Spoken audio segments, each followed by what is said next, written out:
Mbahaye ikaze nanone, mbere na mbere mbanje kubiseguraho nari maze iminsi ntarimo kuboneka, ibizamini ntabwo byari binyoroheye ariko ubu nongeye nabonetse. Abantu bakoze subscribe rwose mwihangane ntabwo ari ukubatenguha kandi ndahamya ko mu minsi iri imbere nimuzajya mubona nasohoye video, icyo gihe bivuze ko twahuye n'imbogamizi yatumye tutabasha kubona umwanya, ariko uko dushobojwe tuzatugumya tubikora. Mbere na mbere mbanje kwihanganisha abantu baba bafite ibibazo, ni ukuri birumvikana ntabwo wenda nakumva agahinda mufite aka kanya, ariko nzi neza ko ibyo twe tutashobora gukoraho cyangwa tutagira icyo tubafashaho, nzi neza ko Imana ihari kandi yabarengera. Ndabasengera kugira ngo Imana ibahumurize, maze iryo humure ibahumurishisha namwe muzarihumurishisha abandi.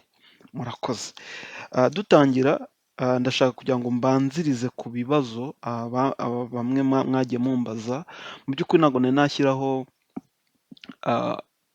platform cyangwa kuvuga ngo Instagram wenda cyangwa chaîne nakoresha, ariko uko mushyizeho commentaire itansubiza akenshi, uko mba mfite imashini itansubiza iyo binshobokeye. Ntabwo ashobora gushira umunsi iyo mbonye notification itansubiza.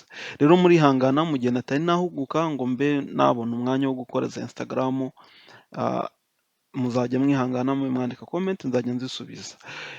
Ikindi hari abantu bambajije ngo se company wakoresha, ngo se wadufasha gute? Mu by'ukuri ngiye hano ntabwo nta company mfite nkorera cyangwa nkoresha cyangwa nakugiramo inama yo gukoresha, kubera ko ugomba kwitondera ikintu cya scam. Hariho abantu bakubwira ngo twagufasha kandi mu by'ukuri batazi aho ibintu bibera.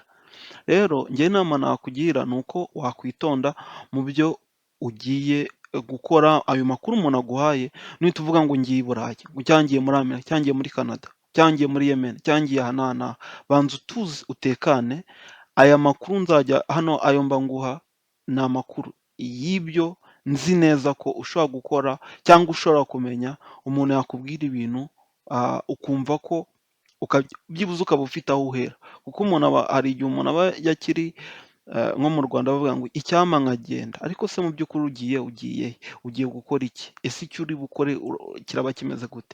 Uyu munsi rero ndagushishikariza rwose kuza kumva iyi video, kuko uri buze kumvamo utuntu tumwe tw'ingenzi dushobora kugufasha ku buryo uramutse uje ukagera i Burayi cyangwa ukajya muri Canada cyangwa ukagera muri US, aho waba ugiye mu gihugu cyose waba ugiyemo, hari inama ndi buze gutanga nk'umuntu wabibayemo, nk'umuntu ufite nyine icyo yakungura. Ni byiza kwigira ku bandi. Rero ikintu cya mbere hano dutanga nta company tukubwira ngo ukoreshe, cyangwa ntago dukora advertisement, ariko tugerageza kuguha amakuru ku buryo wayifashisha. Ibyo tuvuga ni personal experience, ni ibyo twanyuzemo. Rero nta muntu dukorera application, nta n'uwo twenda kuyikorera, ariko twatanga inama z'ukuntu wabikora. Niba tukubwiye ngo hano wahashakira university, ubwo nyine nibyo n'uwo mwagent uraba ugiye gukora n'ubwo buryo azakoresha. Rero hano icyatumye dukora iyi chaîne ni ukugira ngo byibuze umuntu agire ikintu cyamufasha, kugira ngo niba ibyo agiye gukora, n'ibyo agiye kwishyura, amenye ngo ni izihe procedure ngiye kwishyurira. Uyu munsi rero mbazaniye topic nziza y'ingenzi. We muntu ushaka kujya hanze, uri mu Rwanda cyangwa uri mu kindi gihugu kivuga ikinyarwanda, ushaka kumva izi video, ibyo tugiye kuvuga, iyi video uri buze kumva ibintu by'ingenzi tugiye kuvugaho. Ibintu by'ingenzi tugiye kuvugaho nta bindi. Iyo urimo gupanga ngo ngiye i Burayi, uraba ubitekerezaho, ariko mu by'ukuri ukibaza nzakora iki? Kuko ushobora no gusanga wari ufite akazi mu Rwanda kaguhereza 200,000, ariko wagera hano mu Rwanda akazi uzabona ugeze hano, amafaranga uzajya usagura utazajya usagura n'50,000, kuko nabyo birashoboka. Ukazajya wifotoza, aricyo kintu cyonyine utahira, ukifotoza imbere y'inzu nziza, aricyo cyonyine utahira. ariko ngiye gutanga inama y'ibintu wakora mu gihe urimo gukora application za visa, urimo gusaba visa, urimo gusaba ibyangombwa, ni ibiki ushobora kuba wakora cyangwa wakwifashisha kugira ngo byibuze nuramuka ugeze i Burayi experience yawe izabarwe. Icya mbere icya mbere tugomba kwemeranya ni uko experience ugomba kumva ni uko experience waba ufite yose mu Rwanda, iyo ugeze i Burayi cyangwa muri Amerika experience yawe ntabwo ikontwa, ntabwo ibarwa. Ushobora gusanga hari umwayite mu Rwanda pe, ukora muri banki nziza, uhembwa amafaranga menshi, ariko iyo ugeze hano, iyo ugeze i Burayi, iyo experience yawe ntabwo ishobora kubarwa.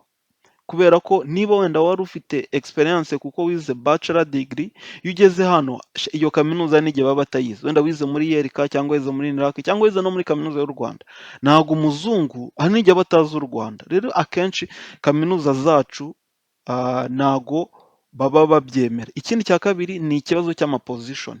Ushobora gusanga mu Rwanda wenda wari dufata urugero wari senior IT engineer, ariko wagera hano bakavuga se ni gute senior IT engineer yava ku mwanya ngo aje hano?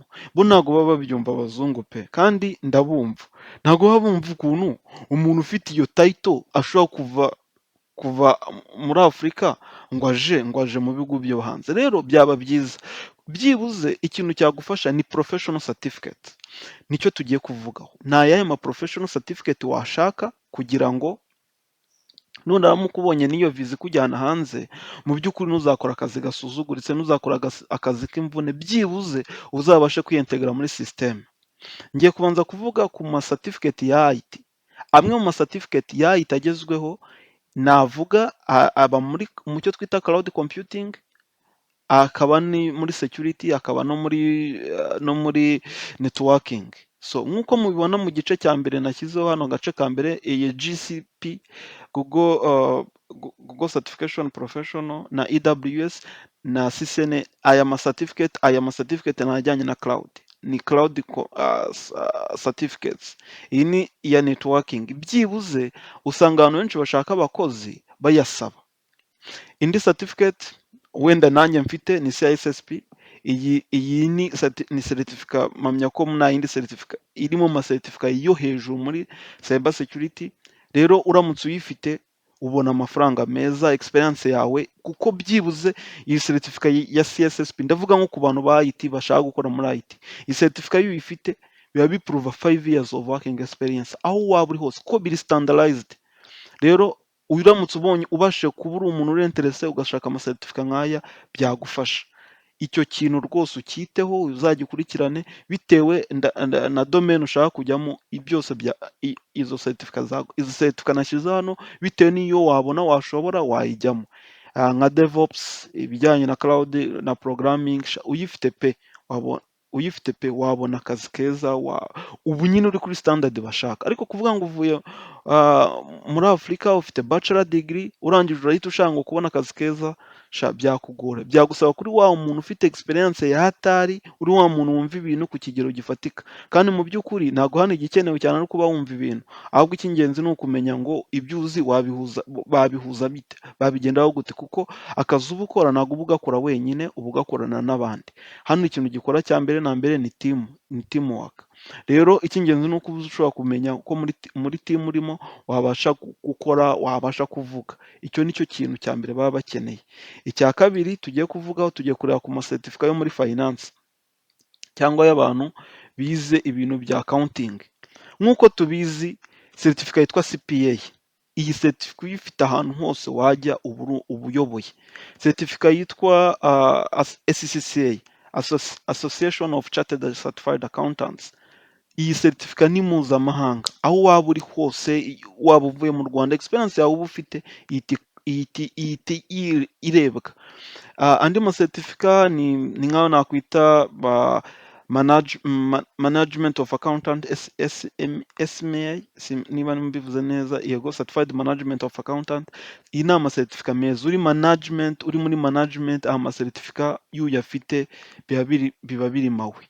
SFP, SFC, SFA, aya ma certificate ni ama certificate meza muri muri accounting, muri finance, muri management, uramutse uyafite ni mpuzamahanga. Hari abantu bagenda bagafata amasertifika yo kuri Udemy cyangwa Udemy cyangwa Coursera, ariya ntago tuyabara, ntago ziba ziri profession, kuko aya masertifika yose aya nashyize hano n'ariya yabanje, akenshi usanga afite icyo bita ah, umwaka, ugira membership fees, uba ugomba kwishyura buri mwaka buri mwaka buri mwaka, kandi aba expired. Rero aya masertifika yo kuri Udemy ntago tuyabara, ariya ntago wayazana hano ngo uvuge ngo uzaba uri umuntu urenze. Aya masertifika nka SPA yuzuye imyaka bisaba, uzabaza abantu bayize, uzabaza abantu bize SCCA imyaka bisaba ukuntu aba akomeye. Aya masertifika wabashe kuyabona ukayageraho pe, wageze hano wabona wabona amafaranga meza. Aha, ikindi kintu ngiye kuvugaho dusoza ni uko icya mbere ugomba kumva ni uko ntago ubumenyi ufite warize, ufite bachelor degree, ariko ukeneye icyo nakwita educational credential assessment. Ukeneye kwerekana ko diplome waboneye mu Rwanda cyangwa waboneye mu gihugu waba warakoreyemo, niba ari mu Buhinde cyangwa aho waba warize hose, yemewe gukorwa muri icyo gihugu ugiyemo. Kuko diplome nyinshi uba ufite ntabwo uzi niba zo zishobora kwemerwa aho uba ugiye. Wabona akazi gute se ufite masters, wenda bayibara nka segonderi? Ko hari ibihugu bitewe na masters waba ufite rwose bashobora kwibara nka A1 cyangwa nka bachelor degree. Rero uba ugomba kumakinga sure ko aho hantu ugiye byibuze degree yawe izabasha gukora. Ikindi kintu navuga ni equivalence. Nk'uko umuntu wabonye diplome hanze, iyo aje mu Rwanda kugira ngo bamwemere gukora asabe equivalence, nawe ukeneye kuba uri tayari kwemeza diplome yawe ko yabasha gukora mu gihugu ugiyemo. Bitari ibyo ushobora no kubura akazi pe, kuko bareba diplome yawe bakareba niba ushobora gukora. Rero diplome yawe idashobora gukora, urumva ibyo wabaraga iyo mibare yaba waba utangiye kujya mu mibare mibi. Ikindi kintu nshaka kuvugaho nsoza, ko iyi video nanapanze ko iba ntoya, ni reka mvugeho kandi kantu hano nyikiri hano. Ndashaka kuvuga ku bantu bize medecine. Nk'uko mubizi, tufate urugero nka Canada baba bagusaba kugira ngo ujye kuri job market yabo, bagusaba byibuze kuba ufite experience. Rero uramutse uvuye tuvuge uvuye mu Rwanda uri umuspecialiste wenda wabagaga amagufwa, urangije ugiye Canada, ushobora kuzamara imyaka 3 utarabona akazi. Rero byaba byiza ubanje ukamenya ngo muri field yanjye ibi bintu memorize, ese ngiye nabona akazi, ese kukabona ntakabona gute, binsaba ibiki? Kuko dufata urugero, icyo nzi ni uko wenda nko hari ibizamini byo muri US ushobora gukora bikaba bipuruva yuko ufite experience yaho. Hari ibizamini byo muri Canada ushobora gukora bikaba bipuruva ko ufite experience yaho. Rero byaba byiza ubanje gushaka amakuru, kuko nkeka ko ibi biganiro tuba tubikora abantu basobanutse baba bumva ibyo tuvuga, ko ntabwo wajya mu gihugu ukigiyemo bwa mbere ngo wumve ko experience yawe izahita ibarwa ako kanya. Rero byaba byiza icyo kintu cyitwararitseho. Ubwo niba warize medecine ukamenya ko experience yawe ushobora kujya muri Canada ntibayibare, kandi batayibaza urumva ibyo wabaraga biba bipfuye. Ikindi kintu navuga ni driving license. Ngewe nk'igihugu ndimo, iyo ufite driving license cyangwa uruhushya rwo gutwara ibinyabiziga rwo mu Rwanda, baraguhindura bakaguha hano. Byumvikane ko uramutse urufite ni uburyo bwiza bwo kuba wabona watangira no kubona akazi. Ntibuze gutegereza akazi ufite miliyoni zawe 2 cyangwa 3, wabona imodoka nziza ukikora taxi, kandi taxi birimo amafaranga. Ni urugero dufashe, kandi ushobora no kwitwara ufite amafaranga, ushobora no kwitwara. Rero bivuze iki? Bivuze ko uramutse uteganya kujya mu bihugu byo hanze cyangwa uteganya kujya hanze, rwose byaba byiza witwararitse kuri utu tuntu mvuze, ukaba ubashe kubona driving license. Kandi ikindi, driving license nk'iza hano ziba zihenze kuzikorera, ari amafaranga menshi. Rero uramutse uyivaniye mu Rwanda wagenda ugakora byavamo. Rero murakoze, naha nifuzaga kugarukira, ndumva nta bindi biriho. uramutse ugize ikibazo kuri bino bintu mvuze, nabivuze nihuta ariko uramutse ugize ikibazo mwanyandikira nabasubiza, ah, cyangwa wenda hari amasertifika wumva ushaka kumenya, nareba twabiganiraho tukagirana inama. Ntabwo nanjye nzi byose, njyewe wambaza muri cyber security, ukambaza muri IT, iya IT yose ndayizi, iz'ingenzi zose ndazizi, izikenewe zose ndazizi, aho nakugira inama ko ndi umu-IT mu by'akazi nkora, ndi umu-IT, ariko ndi n'umufinansiye, ndimo kwiga, ndimo gukurikirana ibintu bya finance, rero ibyo byo wabimbazaho nabimenya, ariko dufate urugero nk'umuntu wize medecine, umuntu wize farumasi, aho ho manitse amaboko, ariko bitavuze ngo nta muntu uzi byose, ibyo bike tuzi twabisangira, rero mbifurije